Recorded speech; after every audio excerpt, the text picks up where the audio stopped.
Like the song says, it's on and poppin'. The fight has allegedly been agreed to terms, signed, sealed, delivered, it's yours. That would be the Dream Devin Haney fighting Ryan King Rye Garcia, April 20th on DAZN pay-per-view. I know pay-per-view pisses people off, I understand, nothing I can do about that, but I'm putting analysis up about the fight now because I want to put predictions out there early. I want to get ahead of this one. I like both fighters, and I want to be clear. People might think I don't like Ryan Garcia because I call him Crying Garcia. That's not what it is. There's a history behind Ryan. Before I get to Ryan, let me talk about Devin Haney. I've been a big fan of Devin Haney since his earliest days. I saw something in him, just like Tank, just like Shakur. But Devin Haney, the problem had always been with him, power. He seemed to lack power. He seemed to lack the snap, the ability to make his opponent respect him. He adopted a very strong boxing style. I was concerned when I saw Linares wobble him back to the corner. After this though, when he moved up, we would learn that Devin Haney was essentially draining himself down like crazy. And when you drain yourself down, your strength, your muscle mass gets affected. So when Devin fought Regis Prograis, he goes up to Regis Prograis, a 12-0 shutout on Regis Prograis drops him.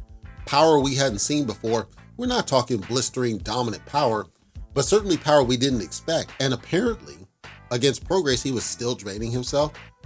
Now, you can criticize the amount of draining. Fighters do it all the time. You know, they drain themselves down because they're fighting in a division where they want to be that top guy. It's called a weight bully mentality. You can say that's what happened, whether it was. This makes this fight more intriguing. Ryan Garcia largely has campaigned at 135. Wanted to move up to 140, moved up to 140, had a decent, I wouldn't say great, decent showing of it all. And now we have to step back and look at what we're dealing with here. We're dealing with a dynamic, almost the perfect stylistic dynamic.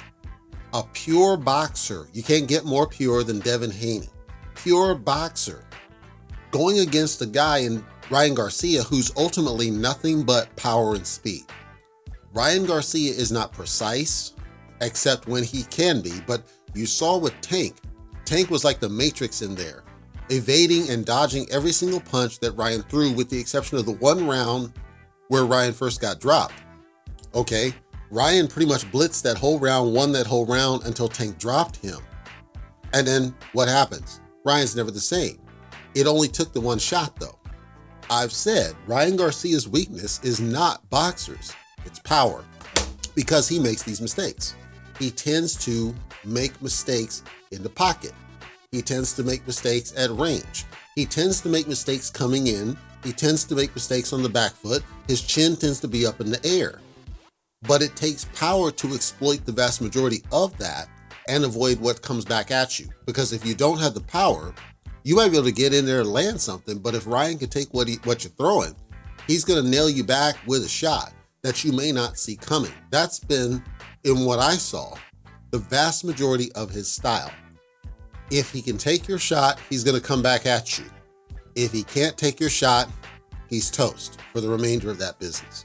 So, Devin Haney, we don't know if what we saw against Regis Prograis was an indicator of Prograis on the slide, or Devin Haney truly having power now that he's no longer draining, and that's gonna be on display against Ryan.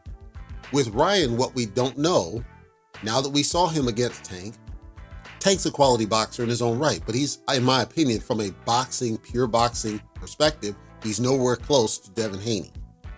But Tank had the power, and in this case, the speed to avoid what was coming at him, and then caught Ryan with a shot Ryan didn't anticipate happening to take him down. I don't think Devin Haney's gonna be able to take Ryan out like Tank did. So let's set power aside. Ryan Garcia has never struggled with somebody who did not have power. If you were just a pure boxer, he has never struggled with those fighters. He'll get hit, but he's never struggled. There's a difference. That's why it's an intriguing fight. That's why it's an amazing fight for me, watching it, and I think it's worth, I know some people are like, it's not a super fight. They're basing that off the fact that Tank took Ryan out, but that's fucking Tank, you know? So I say this is a fight that's worth the pay-per-view. Now we gotta look at the undercard because that's gonna gauge, because they're talking $80. I can guarantee you I ain't paying $80 for it. But we gotta look at the undercard. If they can stack the undercard with decent enough fights, maybe you can get up to an $80 value point.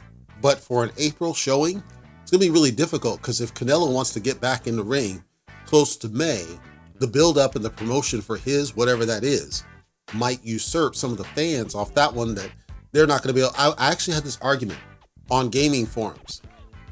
There are people out there like, well, should I buy this game or should I buy this game or should I buy this? And I'm like, why can't you buy all fucking 3 of them? Well, I don't have a lot of money. Okay, you don't have to buy them all now. See, boxing's different, right? Because if you want to watch it in the moment, you kind of have to spend it now. And with an $80 pay-per-view over here, I don't know that you can be able to justify it, especially if you have other events like, say, Pro Box that might happen same time, and those are free. How can you sell people on that? Because I damn sure am not going to see a bunch of people choose to pay $80 to watch Devin Haney and Ryan Garcia over free Pro Box events, especially since DAZN is buggy as all shit anyway. So, in summary, what do I think is going to happen in this fight? I can tell you this much, and I'm pretty confident. I don't believe that Ryan is going to go in there like he did against Tank as the aggressor. I don't think he's going to do that anymore. I also don't think he's going to do what he did in his most recent fight where he was trying to do shoulder rolls and shit like Floyd. I do think Floyd would have been in his ear. I do think Floyd is trying to condition him to improve his defense. Whether he can pick up those tips and tricks and actually improve his game is yet to be seen. Do I think he's able to pull out a masterclass against Devin Haney? Fuck no. It doesn't even matter if you got Floyd in your corner. Some of that has to come from the fighter. I don't think Ryan's got that. Not compared to Devin Haney. I don't see that. So then what is the strategy? What can the strategy be? I think Ryan has to be the aggressor, no matter what. I don't think Devin's going to go after him because Devin knows how fast Ryan is with that shot. So I don't think Devin's going to go after him. I think Devin's going to play just like he did with Kambosos. He's basically going to lure Ryan into traps on the way in. I think what's going to happen is essentially a repeat, a more aggressive version of what you saw with Devin Haney and Regis Prograis. As in, if Prograis were more aggressive, what would that fight look like? That's what I think you're going to see with Ryan Garcia. As in, Ryan's going to be picking shots. He's still going to be coming forward as the aggressor, just not sloppy like he did against Tank. But he's going to be looking for that shot to nail and possibly the Linares shot that wobbled Haney. Haney, I simply do not see him walking Ryan Garcia down. I don't see it. I see him back foot for the vast majority. I'll tell you this. If Devin Haney goes in there and just walks the man down and he gets the W, Devin Haney has got to be regarded as one of the top dudes at that point. Because again, you got to think about the resume by that point. He unifies a division against Kambosos and then beats him again, both on his own turf, goes in there and gets his hand raised no matter what you say against fucking Lomachenko, goes to 140, dominates Regis Prograis, who at one point was a top guy at 140 and still was when he fought the dude, and then goes and does a masterclass against right. You got to give him his, as the kids say, give him his flowers if he pulls that off. I think this is going to be a close scored fight. I think it's going to be close scored. I suspect Devin's going to get the W in a very close contested fight. I think it's probably going to be like a 8-4 type of outcome.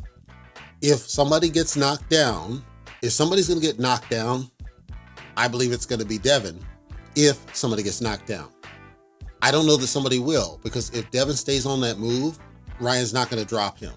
And I don't see Devin dropping Ryan. He could catch him, clip him off something like he did with Prograis early. Devin even said, I was surprised that Prograis went down off that shot. But it could happen because Ryan does have defensive flaws. The change in this is Ryan having Floyd in his ear, helping him refine his defense. That's going to be a trump card that we can't gauge at this point. It's a different Ryan. We saw early inklings of this. He's a different person where the defense is being built on, kind of brick by brick by brick. And that could turn him into a responsible fighter. And he's still young, so there's still time to develop those skills. Haney came out on social media a while back and said, Floyd can't help you. He can't help you. He cannot help you against what would come at you from me. Devin Haney has been trained by Floyd Mayweather. So Devin Haney knows tricks of the trade, just like Ryan is learning now. But Devin's had more time to put it to practice. He's had more time in the ring to put it actually to expertise. Ryan's not stepped up to the top level until now. Haney's been at the top level. He knows the game. He knows what it's about. And I'm intrigued to see both guys and see what really happens, assuming this all goes without any hitches, without any nonsense. It says it's agreed. So let's see if this happens. Again, I'm leaning Devin Haney in a not close decision, but not a blowout, as in, an 8-4, 9-3 kind of decision in favor of Devin Haney, where Ryan's got his moments. If somebody's going to get dropped, if somebody gets dropped, I expect it to be Haney, if only because of Ryan's speed. But it really depends on where Ryan's head's at when he gets in there. Because if Ryan's not in the right frame of mind on this one, Devin Haney might, again, repeat what we saw against Regis Prograis. If he does that, Ryan will have lost to both Tank and Devin Haney, at which point there's no more excuses but to book Tank versus Devin Haney. Hit me up and let me know what you think in the comments. That's what I got to say about that.